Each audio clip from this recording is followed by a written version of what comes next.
47 de volta com Folha no Ar, primeira edição. Hoje o programa tem o prazer de receber, mais uma vez, a Priscila Marins, é advogada especialista na área eleitoral e é procuradora também no município de São João da Barra, entre outras coisas, falando aqui sobre o PEC do voto a PEC do voto impresso, o distritão, a ampliação de cadeiras de vereadores em São João da Barra e a diminuição em Campos e o Código Tributário.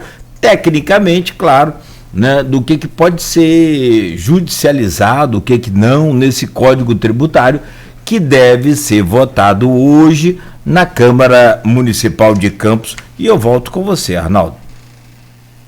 Só corrigindo aí, Nogueira, é procurador do Legislativo São Joanense. Eu falei prefeitura? De São João da Barra. Eu falei de São João da Barra. Então, me perdoa aí, desculpa, é do Legislativo. Certo. Priscila, eu queria falar com você com relação a essa votação do Código Tributário, mas não ao código em si, né, que é mais uma questão de tributarista. A gente estava conversando aqui em off justamente que normalmente a população é contra porque fala em aumento de tributos e impostos. Eu queria falar da parte técnica, da parte de direito mesmo, nem só de direito, também de regimento, enfim, da questão mais técnica da área de direito que vem se arrastando lá desde maio. Por quê? Nós fazemos uma conta, nós e até mesmo alguns vereadores, contando o voto do presidente Fábio Ribeiro no caso de empate, num 12-12, ele desempatar ali para um 13-12. Só às vésperas da sessão que se chegou ao entendimento, eu até falei com você à época, falei com o João Paulo à época, que não, Fábio Ribeiro não vota. Por que o presidente da Câmara não vota num projeto de tamanha importância como esse? Qual é a regra que impede a participação dele como vereador eleito nesse tipo de votação? É porque, na verdade, o que acontece? Cada regimento de Câmara fala uma coisa. O regimento da Câmara de Campos fala que o presidente da Câmara, ele não vota. Eu tenho até o artigo aqui, quer ver? Ele diz assim, ó, deixa eu ler para vocês aqui, ó. O 270 diz assim, ó, o presidente da Câmara terá voto na eleição da mesa quando a matéria exigir quórum superior à maioria absoluta e quando ocorrer empate. Então, o que acontece? Para a aprovação do Código Tributário, ele exige a maioria absoluta. Então, o presidente não teria voto, porque esse artigo exclui o presidente da votação, né? Agora, em caso de empate, sim, ele desempata. Por exemplo, quando que tem uma votação superior à maioria, porque a gente pensa assim, a maioria absoluta é superior. Não é, a votação superior à maioria absoluta seria a maioria de 2/3. Como, por exemplo, na aprovação de contas, né? E não é o caso. Então, por isso que ele não vota, entendeu? Sim, sim. Mas aí, por exemplo, nesse caso da maioria absoluta, esse aí é o grande X da questão. Um 12-12 seria empate. Ele desempata. Num 12-12 ele desempataria? Pelo artigo ele desempata, ou quando houver empate. Mas aí não tem um entendimento também de que não há empate no caso de maioria absoluta porque ela não foi alcançada? É uma discussão boa, sabe? Mas eu entendo que se o código diz que ele desempata, a gente poderia, sim, tem os dois lados. Aí a gente vai ficar por conta de quem tiver os melhores argumentos. Mas se ele não possibilitasse o desempate, eu acho que a gente poderia até levar para esse lado. Mas com a possibilidade de desempate, você teria a maioria absoluta alcançada, se você parar para pensar. Porque esse era o meu entendimento até então, e acho que é de muitos vereadores. Até que teve em off isso que ocorreu nos bastidores lá da Câmara, teve uma reunião que o entendimento foi visto de maneira contrária. Que se a votação do plenário não chega a 13, não tem maioria absoluta. Então o voto do presidente não seria um desempate, porque não é um quórum de maioria presente, é um quórum qualificado de maioria absoluta. Sem chegar a 13, dependendo se foram 12, se foram 10, até porque, né, aí falando em estratégia política, né, Priscila, a própria oposição podia fazer o quê? Opa, eu me abstenho. Aí foi 12-11, acabou, perdeu. Se não chega a 13. Aí você acha que um 12-12, então, haveria um risco de se contestar o voto do presidente ou não?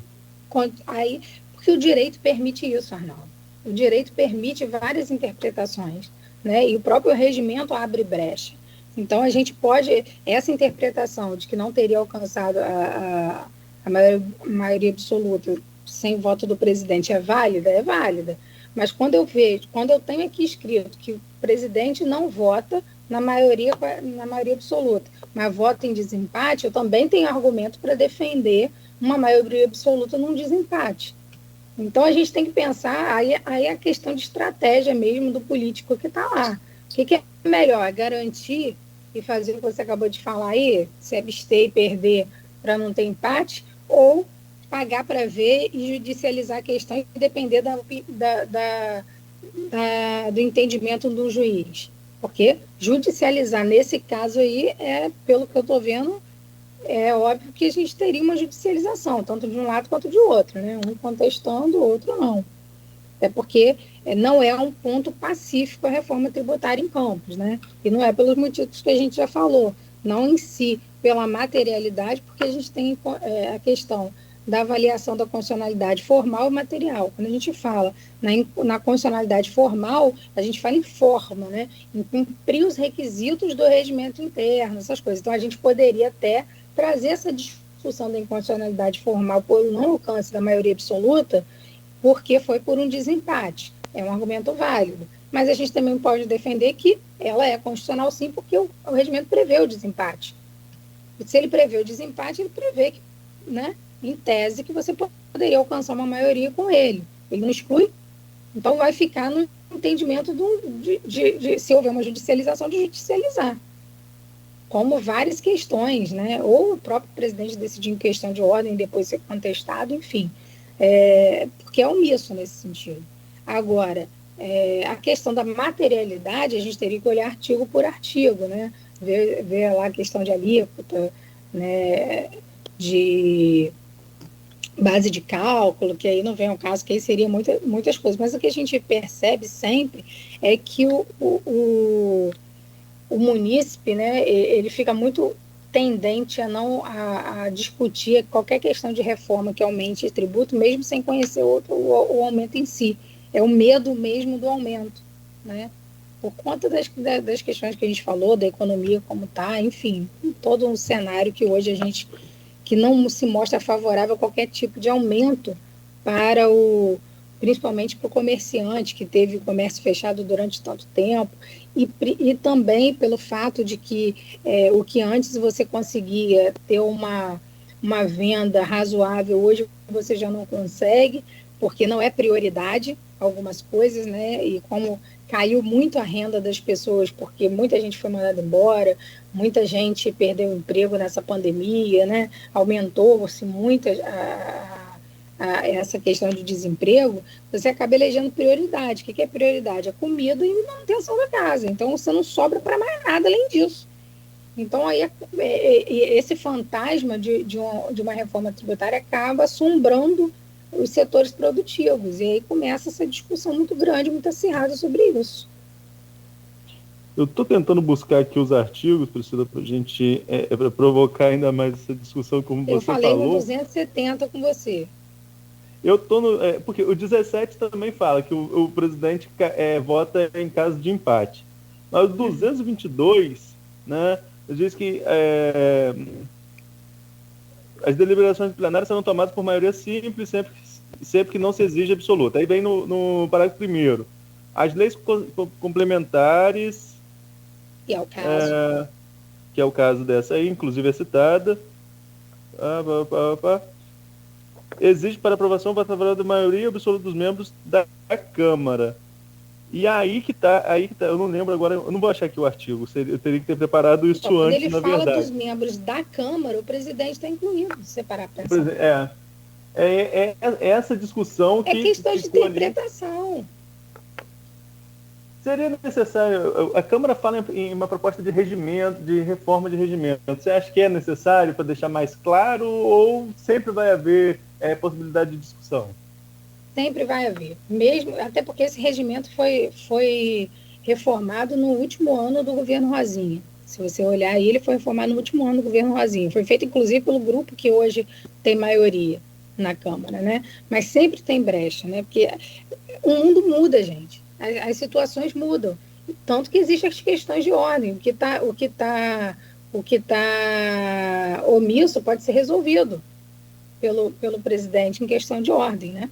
Mas nesse caso aqui, envolvendo uma questão sensível como é o Código Tributário, dá margem sim para se fazer uma provocação judicial sobre o caso, né? E aí a gente teria que pegar exemplos que já ocorreu a nível de governo federal, se já existe uma jurisprudência sobre o caso, ou se a gente inovaria uma jurisprudência, que, aliás, Campos adora inovar jurisprudência, né? A gente já indiquei em várias coisas, porque surge de tudo, então a gente acaba tendo que criar teses e acaba virando aquela tesezinha de base, né? Que a gente chama de leading case, né? O primeiro caso julgado para poder expandir para os demais, e buscar aí, a questão de estratégia mesmo. Ali é um jogo de xadrez, gente. Quem jogar melhor ganha. Aí, eu acho que, Arnaldo, se me permitir, trazer aqui só um assunto que é sempre pertinente, não à questão do Código Tributário, mas sobre a jurisprudência. E no caso também, me parece que Campos não é o gerador dessa jurisprudência, mas dá para fazer uma avaliação técnica sobre como é que eu vou dizer? Até hoje não ficou muito bem a nova avaliação, a revotação das contas da Rosinha?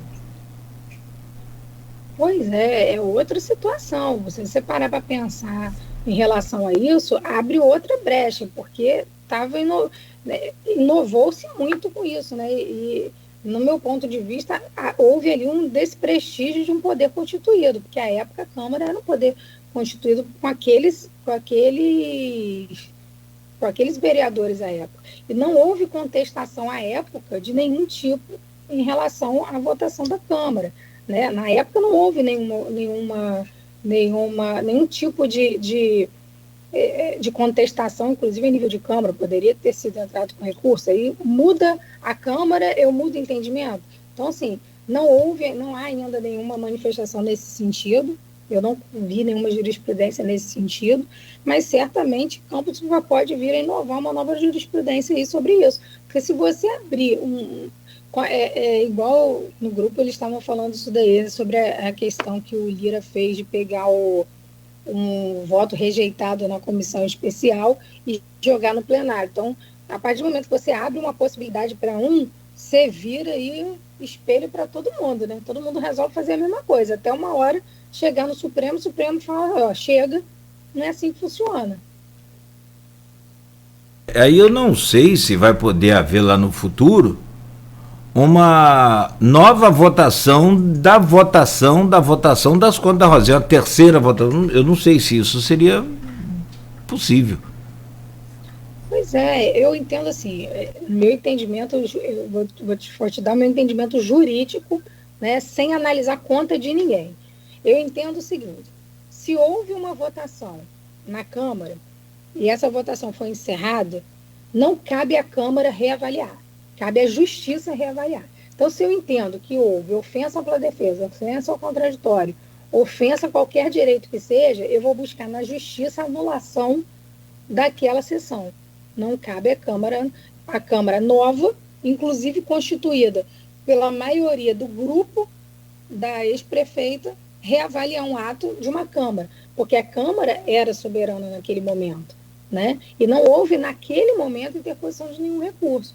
Então, assim, eu entendo, enquanto advogada, eu não teria essa disposição de ir para uma reforma administrativa como foi feito. Eu buscaria uma reforma judicial para anular, caso entendesse que existiu algum tipo de prejuízo à defesa da ex-prefeita no julgamento de suas contas.